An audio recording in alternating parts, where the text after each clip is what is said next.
Bir məhsulu reklam ediriksə, onu tərifləməli, almağı məsləhət görməliyik. Bəs alıcılara bir məhsulu almamaq üçün səslənmək necə? Olar.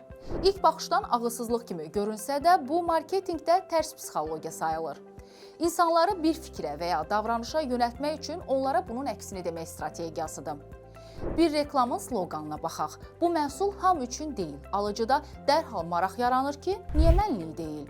Sosial mediada bu postu oxuma, çünki asıllıq yaradır tipli paylaşımlara rast gəlirsiniz. Etiraf eləyin ki, oxuyan kimi də ilk işiniz onu klik etmək olur.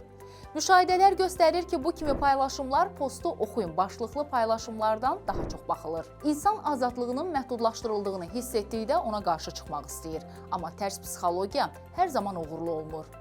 Auditoriya təcrübəlidirsə manipulyasiya hiss eləyir.